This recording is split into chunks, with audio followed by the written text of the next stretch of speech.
നമസ്കാരം.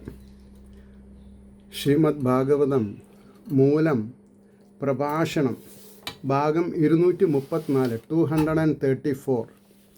ഓം ഗം ഗണപതയേ നമഃ. ഓം സം സരസ്വത്യൈ സ്വാഹ. ഓം ശ്രീ ഗുരുഭ്യോ നമഃ. ഓം ശ്രീ രംഗനാഥശർമ്മണേ നമഃ. നാരായണ നാരായണ നാരായണ നാരായണ നാരായണ നാരായണ നാരായണ നാരായണ നാരായണ നാരായണ നാരായണ. ഓം ശ്രീകൃഷ്ണാർപ്പണമസ്തു. ഓം ശ്രീകൃഷ്ണായ പരബ്രഹ്മണേ നമഃ. ഓം ശ്രീകൃഷ്ണായ പരമാത്മനേ നമഃ. ഹരേ രാമ രാമ രാമ ഹരേ ഹരേ, ഹരേ കൃഷ്ണ കൃഷ്ണ കൃഷ്ണ ഹരേ ഹരേ. ഓം ശ്രീ രുക്മിണി സത്യഭാമാ സമേത ശ്രീ ഗോപാലകൃഷ്ണസ്വാമിനേ നമഃ. ശ്രീമദ് ഭാഗവതം തൃതീയ സ്കന്ധം അധ്യായം 10 ശ്ലോകം 21. ദിശഫാ പശവേശ്ചേമേ അവിരുഷ്ട്രശ്ച സത്തമാഘരോ അശ്വോ അശ്വതരോ ഗൗരശരഭശ്ചമരീ തഥാ. ഇതാണ് ശ്ലോകം. ഇരട്ടക്കുളമ്പുള്ളവ ചെമ്മരിയാട്, ഒട്ടകം, കഴുത, കുതിര, കോവർ കഴുത, എക്സെട്ര എക്സെട്ര. ഇതാണ് അതിൻ്റെ വാക്കാർത്ഥം. ഇനി അതിൻ്റെ ഭാവാർത്ഥം വരുമ്പോൾ ശരിക്കും മനസ്സിലാക്കാം. ചെമ്മരിയാട്, ഒട്ടകം എന്നീ 9 ജാതിക്കും കൂടെ പശുക്കൾ എന്ന് സാമാന്യ നാമധേയം. കുളമ്പുള്ളവയാണ് ഇവ. ഹേ സത്തമാ, വിതുരരോട് പറയാണ്, ഭഗവത് സൃഷ്ടങ്ങളായ ഇവയിൽ കരുണയുള്ളവരായിരിക്കേണ്ടത് മനുഷ്യരുടെ മുറയാകുന്നു, ചുമതലയാകുന്നു എന്നാണ്. അവറ്റയെ എന്താണെന്നാ പറയുക, കൊമ്പിന് വേണ്ടിയിട്ടോ അല്ലെങ്കിൽ മാംസത്തിന് വേണ്ടിയിട്ടോ കൊല്ലരുത് എന്നൊരു പ്രത്യയശാസ്ത്രം ഉണ്ട്. അതിൽ എത്ര ആളിത് മനസ്സിലാക്കിയിട്ടുണ്ട്. എല്ലാവരും ഭാഗവത സപ്താഹങ്ങൾ നടത്തുന്നുണ്ട്. ഇതിൻ്റെ അർത്ഥം അറിയാതെ കണ്ടുപോയി. അപ്പോൾ ഇനി കഴുത, കുതിര, കോവർ കഴുത, ഗൗരം, ശരഭം, ചമരി എന്നതിനെ പറ്റിയിട്ട് പറയണം. ഇനി 22ാമത്തെ ശ്ലോകം. ഏതേ ചൈകശഫാക്ഷത്തശൃണു പഞ്ചനകാൻ പശൂൻ ശ്വാസൃഗാലോ മൃഗോ വ്യാഘ്രോ മാർജാര ശശശല്ലകൗ. ഇവ ഒറ്റക്കുളമ്പുള്ളവ. ഹേ വിതുര, 5 നഖങ്ങളുള്ള മൃഗങ്ങളെ കേൾക്കുക. അതായത് നായ, കുറുക്കൻ, ചെന്നായ, നരി, പൂച്ച, മുയൽ, മുള്ളൻ പന്നി മുതലായവയ്ക്ക് 5 നഖങ്ങളാണ് എന്ന് പറയണം. കഴുത മുതൽ ചമരി വരെയുള്ള 6 വിധം മൃഗങ്ങൾ ഒറ്റക്കുളമ്പുള്ളവ. ഹേ വിതുര, 5 നഖങ്ങളുള്ള മൃഗങ്ങളെ പറയാം, കേൾക്കുക. നായ, കുറുക്കൻ, ചെന്നായ, നരി, പൂച്ച, മുയൽ, മുള്ളൻ പന്നി ഇവയാണ് ഒന്ന് പറയണം. 23. സിംഹ, കബിർ, ഗജ, കൂർമോ, ഗോധാച മകരാദയ കംകഗൃധ്രവടശ്യേന ഭാസ ഭല്ലൂക ബർഹിണ. സിംഹം, വാനരൻ, ആന, ആമ, ഗോധ ഇങ്ങനെ 12 വിധം മൃഗങ്ങൾ, 5 നഖങ്ങളുള്ളവ. ആകെ 27 വിധം മൃഗങ്ങൾ ഭൂമിയിൽ സഞ്ചരിക്കുന്നവ. മകരം എന്നത് ഒരു ജാതി മത്സ്യത്തിൻ്റെ പേരാണ്.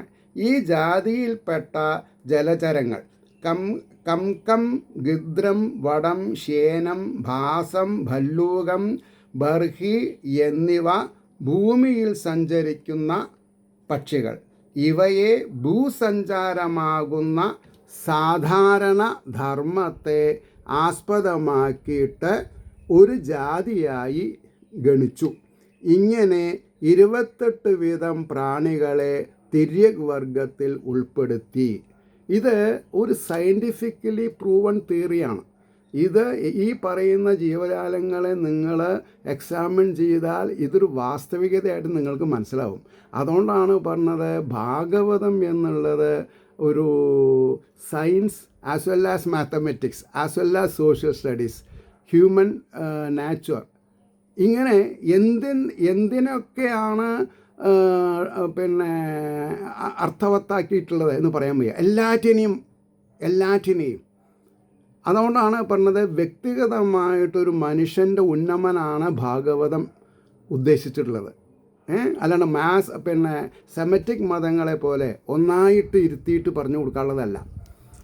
അപ്പോൾ 24-ാമത്തെ ശ്ലോകം, ഹംസ സാരസ ചക്രാഹ്വ കാഗോലുഗാദയ ഗഗാഹ അർവാ സ്രോതസ്തു നവമാക്ഷത്തരേകവിധോ നൃണാം. അതിന് ഹംസം, കുളക്കോഴി, ചക്രവാകം, കാക്ക, കൂമൻ ഇവയും പക്ഷികളാകുന്നു. ഇവയുടെ സഞ്ചാരം ആകാശത്തിലാണെങ്കിലും അവയുടെ സഞ്ചാരം വരെ വ്യാപിക്കുന്ന ആകാശ അവധിയെ, ആകാശത്തിൻ്റെ പരിധിയെ ആകാശത്തിലാണ് അവയുടെ സഞ്ചാരം വരെ വ്യാപിക്കുന്ന ആകാശ അവധിയെ ഭൂമിയിൽ ഉൾപ്പെടുത്തിയിരിക്കുന്നു.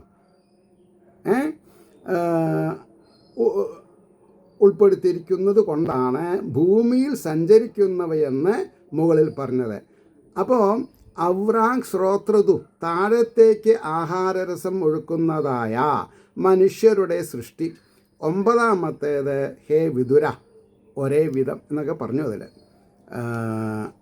ഇനി പറയുന്നു, ഹേ വിതുര, മനുഷ്യരുടെ സൃഷ്ടി 9-ാമത്തേതാകുന്നു. അതായത് ഇതുവരെ മൃഗങ്ങളെ പറ്റിയിട്ടാണ് പറഞ്ഞത്, ഇനി മനുഷ്യനെ പറ്റിയിട്ട് പറഞ്ഞു. ഇവരുടെ സാധാരണ ധർമ്മം ആഹാരരസം താഴത്തേക്ക് സഞ്ചരിക്കുക എന്നതാകുന്നു. ഇനി 3, 2, 5 ശ്ലോകം ഒന്നായിട്ട് പോവും. 25 മുതൽ 29 വരെ.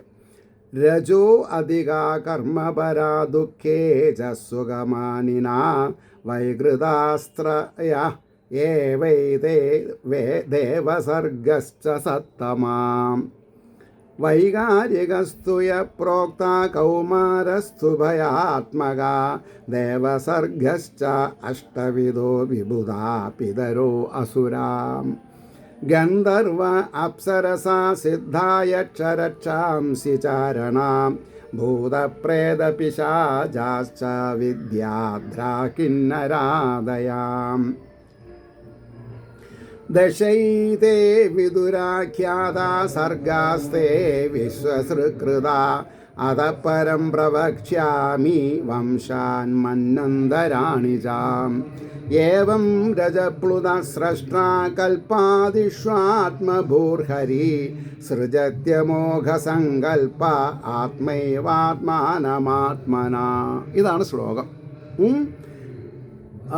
അപ്പോൾ അതിൻ്റെ വാക്കാർത്ഥം, ഈ 5 എണ്ണത്തിന് വാക്കാർത്ഥം പറയുന്നുണ്ട്. അത് എത്രത്തോളം ഉണ്ടോ നോക്കാം നമുക്ക്. രജോ ഗുണം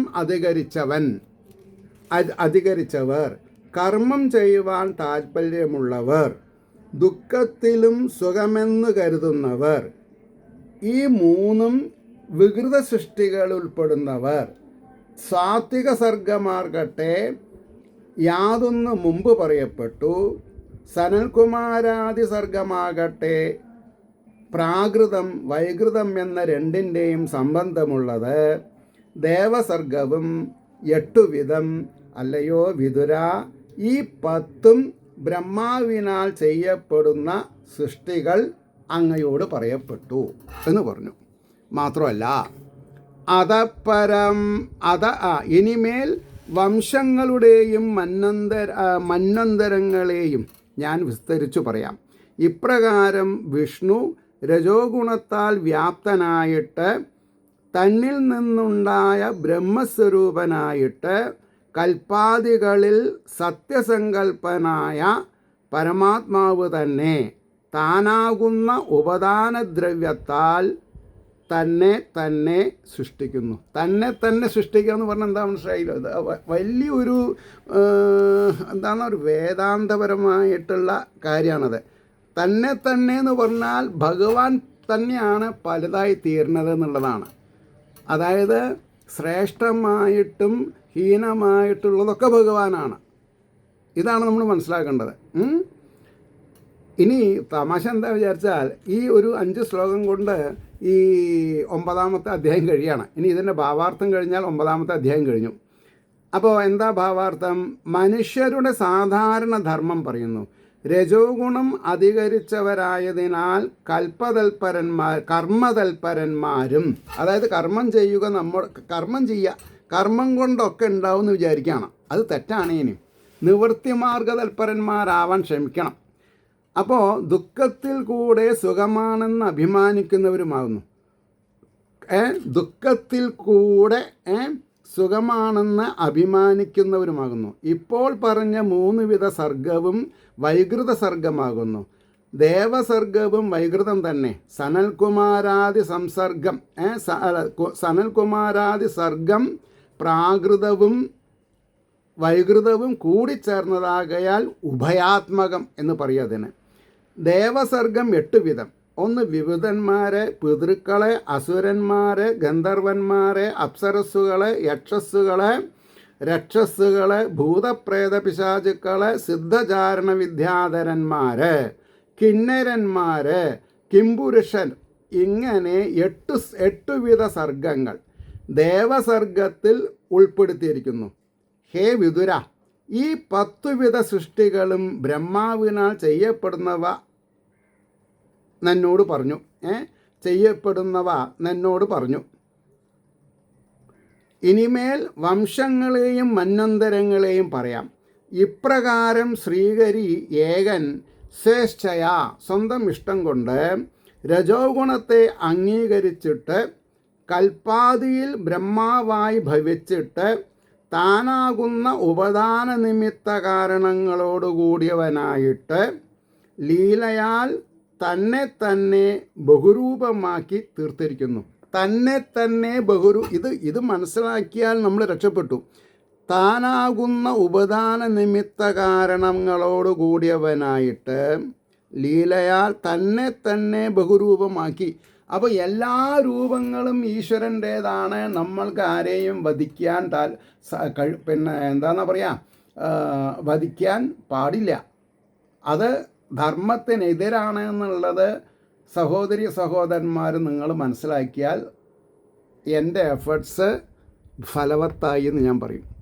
കാരണം ഇത്രയും ഡെലിഗേറ്റായിട്ടൊരു സബ്ജക്റ്റിനെ മനസ്സിലാക്കിക്കുക എന്ന് പറഞ്ഞാൽ ക്വൈറ്റ് ഇമ്പോസിബിൾ. എല്ലാവർക്കും ഷോർട്ട് കട്ടാണ്. ജീവിതത്തിൽ എങ്ങനെയെങ്കിലും പച്ച പിടിക്കണമെന്ന് വിചാരിച്ചിട്ടാണ് ആൾക്കാർ അമ്പലത്തിൽ പോകുന്നത്. പക്ഷേ അറിയേണ്ടതിനെ അറിയണില്ല എന്നുള്ളതാണ് സത്യം. അപ്പോൾ താൻ തന്നെ ആണ്. ഇപ്പോൾ അവരവരുടെ മക്കൾ അവരവരുടെ ദിൽക്ക തുക്കട എന്ന് പറയും ഹിന്ദിയിൽ. ദിൽ എന്ന് പറഞ്ഞാൽ മനസ്സിൻ്റെ കഷ്ണങ്ങളാണ്. നമ്മുടെ ശരീരത്തിൽ നിന്നല്ലേ അവരുണ്ടായിട്ടുള്ളത്. അപ്പോൾ അവരോടുള്ളൊരു സ്നേഹം ആലോചിച്ച് നോക്കൂ. അതേപോലെ ജഗദീശ്വരൻ്റെ ഭാഗങ്ങളാണ് നമ്മളും നിങ്ങളും എല്ലാവരും. അപ്പോൾ ബന്ധു എന്നോ ശത്രു എന്നുള്ള ഒരു താല്പര്യം ഉണ്ടാവരുത്. പക്ഷെ കർമ്മം കൊണ്ട് ചിലവർ ശത്രുത ആവുമ്പോൾ ചളി കണ്ടാൽ മാറി നടക്കാമെന്നല്ലാണ്ട് മനസ്സുകൊണ്ട് ആരെയും പ്രാകരുത്. മനസ്സുകൊണ്ട് എല്ലാവർക്കും നന്മ വരണമെന്ന് പ്രാർത്ഥിക്കുക. അത്രയേ ഉള്ളൂ. അപ്പോൾ ഭഗവാന്റെ സങ്കല്പം സത്യമായി ഭവിക്കുന്നത് സാധാരണമാകയാൽ ഏകൻ തന്നെ ഉപദാനവും നിമിത്തവുമായി ഭവിക്കുന്നതെന്നത് എങ്ങനെയെന്ന് ശങ്കിക്കുകയും വേണ്ട എന്ന് പറഞ്ഞു. ഇത് ശ്രീമദ് ഭാഗവതേ മഹാപുരാണേ തൃതീയസ്കന്ധേ ബന്ധസർഗനിരൂപണ പ്രകരണേ ദശധാസർഗനിരൂപണം നാമ ദശമോധ്യായഃ. സർവത്ര ഗോവിന്ദനാമ സങ്കീർത്തനം. ഗോവിന്ദ ഗോവിന്ദ. അങ്ങനെ 20 തൃതീയ സ്കന്ധത്തിലെ 9ാമത്തെ അധ്യായം കഴിഞ്ഞു. നമുക്ക് 10ാമത്തേലേക്ക് കടക്കാം. ഇന്ന് എന്താഴ്ച? വെഡ്നസ്ഡേ. ഓം നമോ ഭഗവതേ വാസുദേവായ. ശ്രീമദ് ഭാഗവതം തൃതീയസ്കന്ധം 11ാം അധ്യായം. മൈത്രേയ ഉവാച. ചരമ സദ്വിശേഷാണാം അനേകോ അസംയുത സദാ പരമാണുസവിജ്ഞേയോ നൃണാം ഐക്യഭ്രമോ യഥാ. ഇതാണ് ചരമസദ്വിശേഷാണാം അനേകോ അസംയുത സദാ പരമാണുസവിജ്ഞേയോ നൃണാം ഐക്യഭ്രമോ യഥാ. സത്തിൻ്റെ വിശേഷങ്ങളുടെ അവസാനത്തേത് അനേകമായും എപ്പോഴും യോജിക്കാതെയും ഇരിക്കുന്നത് യാതൊന്നോ അത് പരമാണുവെന്ന് അറിയപ്പെടുവാൻ യോഗ്യമാകുന്നു. യാതൊന്നിൽ നിന്ന് മനുഷ്യർക്ക് ഐക്യത്തിൽ ഭ്രമം ഭവിക്കുന്നു. 11-ാം അധ്യായത്തിൽ കാലത്തിൻ്റെ സ്ഥൂല സൂക്ഷ്മാതി ഭേദത്തെ മൈത്രേയർ വിതുരരോട് ഉപദേശിക്കുന്നു.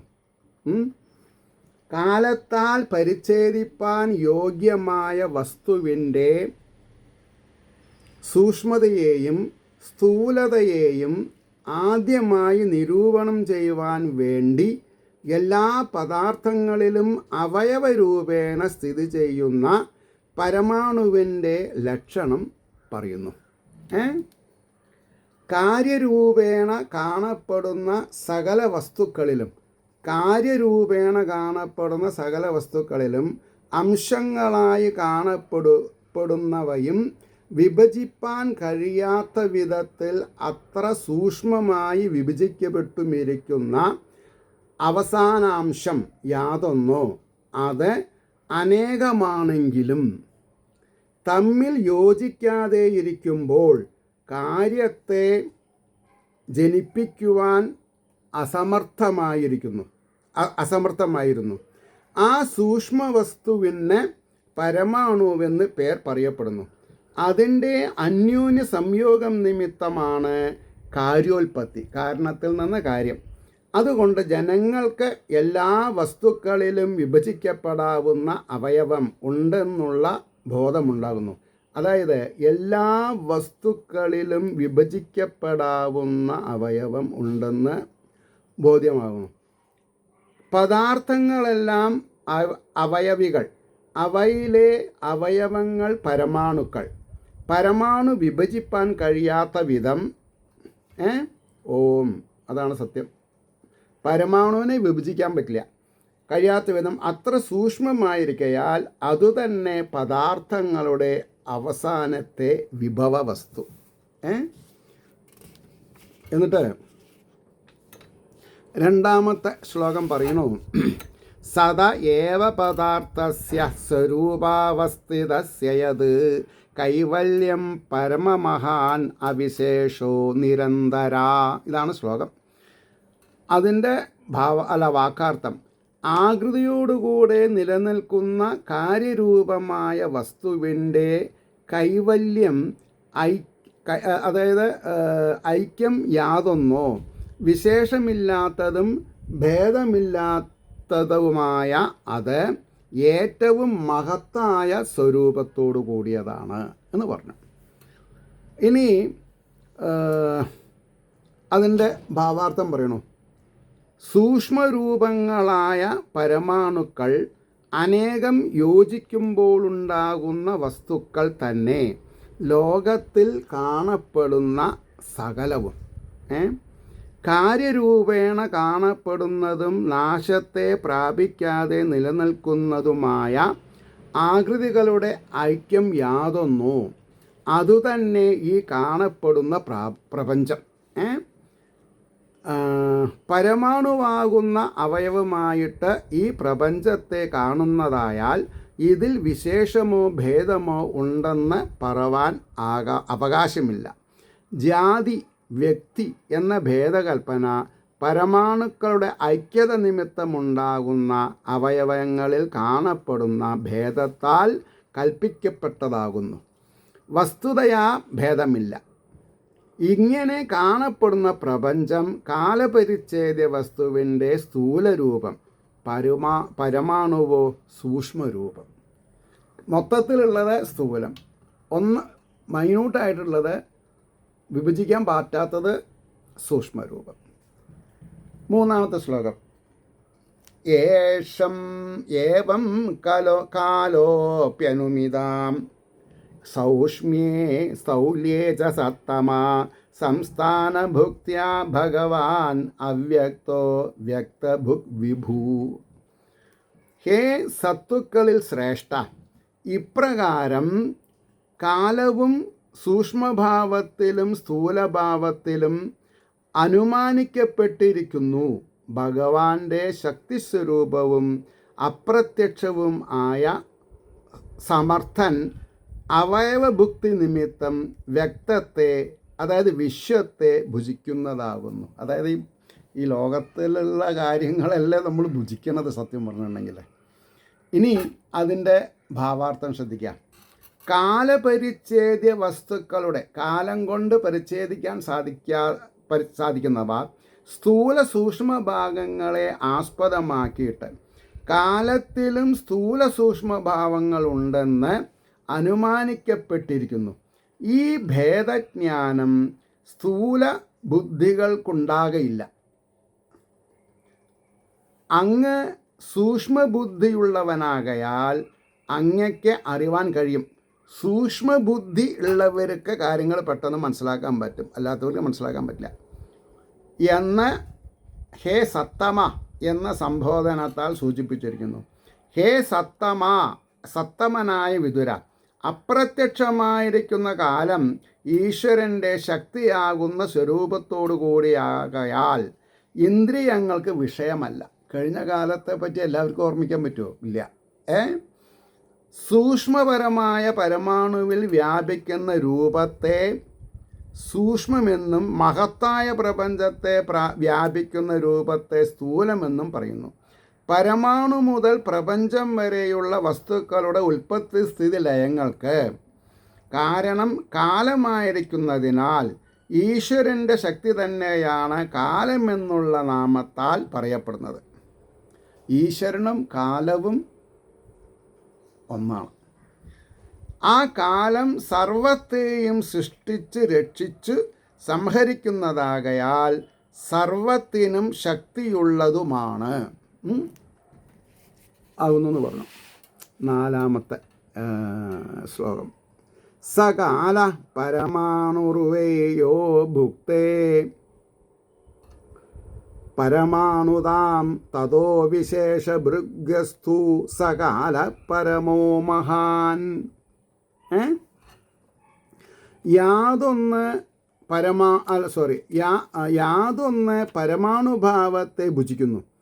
ആ കാലം പരമാണു തന്നെ. വിശേഷത്തെ ഭുജിക്കുന്നത് യാതൊന്നോ ആ കാലം ഏറ്റവും മഹത്ത് എന്നും പറയപ്പെടുന്നു. ഇനി അതിൻ്റെ ഒരു ഭാവാർത്ഥമുണ്ട്. പ്രപഞ്ചത്തിലുള്ള വസ്തുക്കളിൽ പരമാണുവിനെ വ്യാപിക്കുന്ന സമയത്തിന് പരമാണുവെന്നും അവയുടെ സംയോഗം നിമിത്തമുണ്ടായിരിക്കുന്ന വിശേഷരൂപത്തെ വ്യാപിക്കുന്ന കാലത്തിന് ഏറ്റവും മഹത്തായ കാലമെന്നും പേർ പറയപ്പെടുന്നു. സൂര്യഗതിയെ അനുസരിച്ചാണല്ലോ ലോകത്തിൽ കാലം നിർണയിക്കപ്പെടുന്നത്. അതിനാൽ സൂര്യനെ കാലസ്വരൂപനായ പ്രത്യക്ഷ ഈശ്വരൻ എന്ന് കൽപ്പിച്ചിരിക്കുന്നു. സൂര്യൻ പരമാണുവിനെ അതിക്രമിക്കുന്ന സമയത്തിന് പരമാണുവെന്ന് പേർ. അതായത് സൂര്യൻ പരമാണുവിനെ അതിക്രമിക്കുന്ന സമയത്തിന് പരമാണു എന്ന് പേർ. 12 രാശികളായി വിഭജിക്കപ്പെട്ടിരിക്കുന്ന സർവഭുവനത്തെ, ഈ ലോകത്തെ മുഴുവൻ അതിക്രമിക്കുന്ന കാലത്തിന് സംവത്സരം,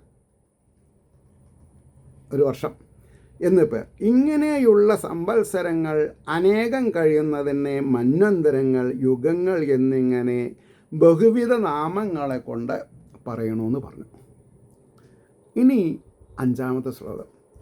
അണുർദോ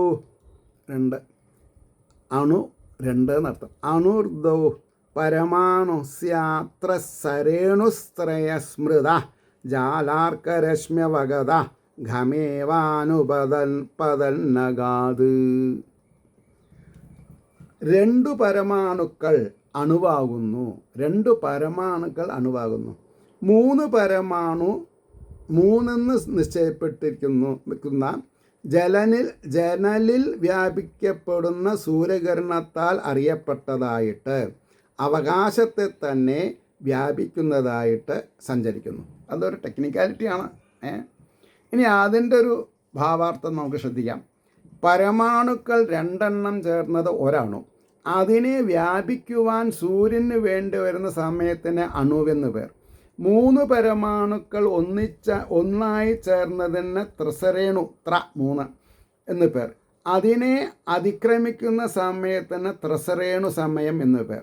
പരമാണുവും അണുവും അതിസൂക്ഷ്മമായിരിക്കുന്നതാൽ കണ്ണുകൾക്ക് വിഷയമല്ല. ത്രിസരേണുവിനെ കാണാൻ കഴിയും. അതെങ്ങനെയാ? ജനവാതിൽ തുറന്നിടുമ്പോൾ അതിൽ കൂടെ വ്യാപിക്കുന്ന സൂര്യരശ്മികളിൽ കൂടെ മേൽപോട്ട് പറക്കുന്നതായി കാണപ്പെടുന്ന പൊടികൾ. നോക്കണേ, ഇതിൻ്റെ ഒരു വൈഭവം എത്ര ആളുകൾ ശ്രദ്ധിച്ചിട്ടുണ്ടാവും. അടിച്ചുവാരി പരിചയമുള്ളവർക്ക് അതൊക്കെ അറിയാം, അല്ലെങ്കിൽ ബാലിശമായിട്ട് ശ്രദ്ധിക്കണവർക്കറിയാം. അല്ലാണ്ട് ശ്രദ്ധിച്ചാൽ ഇതൊന്നും കാണില്ല. മനസ്സിലായില്ലേ? അപ്പോൾ ജനവാതിൽ തുറന്നിടുമ്പോൾ അതിൽ കൂടെ വ്യാപിക്കുന്ന സൂര്യരശ്മികളിൽ കൂടെ മേൽപോട്ട് പറക്കുന്നതായി കാണപ്പെടുന്ന പൊടികൾ ത്രിസരേണുക്കളാകുന്നു. ഇതിനെ അതിക്രമിക്കാൻ വേണ്ടി വരുന്ന സമയത്തിനും ത്രിസരേണുവെന്ന് പേര് എന്ന് പറഞ്ഞു. 6. ത്രിസരേണുത്രികംഭുക്തേയ കാല സത്രുടി സ്മൃത ശതഭാഗസ്തു വേദസ്യാത്തൈസ്ത്രിഭിസ്ഥൂലവ സ്മൃതാം. 3 ത്രിസരേണുവിനെ യാതൊന്ന് അതിക്രമിക്കുന്നുവോ ആ കാലം ത്രുടി എന്ന് സ്മരിക്കപ്പെട്ടിരിക്കുന്നു. 100 ത്രുടികളോടുകൂടിയ അംശമാകട്ടെ വേദമാകും. 3 വേദങ്ങൾ കൊണ്ട് ലവമെന്ന് സ്മരിക്കപ്പെട്ടിരിക്കുന്നു. 3 ത്രിസരേണുവിനെ ഭാവാർത്ഥ പറഞ്ഞത്.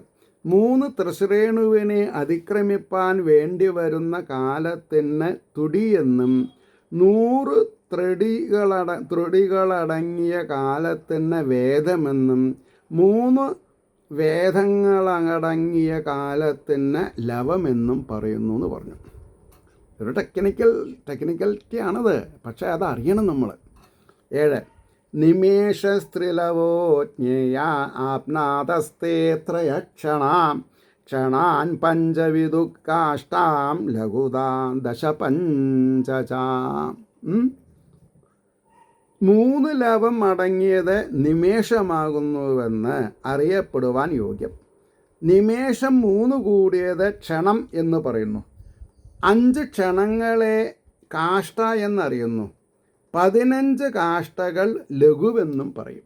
സമയത്തിൻ്റെ ഘടനയെ പറ്റിയിട്ടാണ് പറഞ്ഞത്. ഇനി അതിൻ്റെ ഒരു ഭാവാർത്ഥം. 3 ലവത്തിന് നിമേഷമെന്നും 3 നിമേഷങ്ങൾക്ക് ക്ഷണമെന്നും 5 ക്ഷണങ്ങൾക്ക് കാഷ്ടയെന്നും 15 കാഷ്ടകൾക്ക് ലഘുവെന്നും പറയുന്നു എന്ന് പറഞ്ഞു. 8 ശ്ലോകം. ലഘൂനിവേ സമാം നാദ ദശപഞ്ചനാടിക തേ ദ്വേ മുഹൂർത്ത പ്രഹര ഷഡ്യാമ സപ്തവാ നൃണാം. 15 ലഘുക്കൾ നാഴികകളെന്ന് പറയും. 2 നാഴിക മുഹൂർത്തമാകുന്നു. 6-7 നാഴിക മനുഷ്യരുടെ പ്രഹരമെന്നും യാമമെന്നും പറയും. 15 ലഘുക്കൾ 1 നാഴിക, 2 നാഴിക 1 മുഹൂർത്തം. 6-7 നാഴിക കഴിയുന്ന കാലത്തിന് മനുഷ്യലോകത്തിൽ 1 പ്രഹരം അല്ലെങ്കിൽ യാമം എന്ന് പേർ. ഇത് ഒരു പകൽ സമയത്തിൻ്റെ 4/1 ഭാഗമാകുന്നു. 6-7 നാഴിക കൂടിയത് യാമം എന്ന് പറഞ്ഞത് ദിവസങ്ങളുടെ സമയത്തിന് വൃദ്ധിയും ക്ഷയവും എപ്പോഴും ഉണ്ടെന്ന് കാണിപ്പാനാകുന്നു. എല്ലാ ദിവസവും ഒരേപോലെ ആവില്ല. 2 മുഹൂർത്തത്തെ സന്ധ്യകളെന്ന് നിശ്ചയിച്ചിട്ടുണ്ട്. അത് കൂടാതെയുള്ള സമയത്തെയാണ് 4 യാമങ്ങളെന്ന് ഒരു ദിവസത്തെ നിശ്ചയിച്ചിട്ടുള്ളത് എന്ന് പറഞ്ഞു. അവിടെ നിർത്താം. അപ്പോൾ ഏവർക്കും ശ്രീഹരിയുടെ അനുഗ്രഹാശിസ്സുകൾ നിർലോഭം ഉണ്ടാവട്ടെ എന്ന് പ്രാർത്ഥിക്കുന്നതിനോടൊപ്പം ലോകാ സമസ്ത സുഖിനോ ഭവന്തു ആയിരിക്കട്ടെ നമ്മുടെ പ്രാർത്ഥന എന്ന് സ്മരിച്ചുകൊണ്ട് വാക്കുകൾ ഉപസംഹരിക്കുന്നു. നാളെ കാണാം. നമസ്കാരം.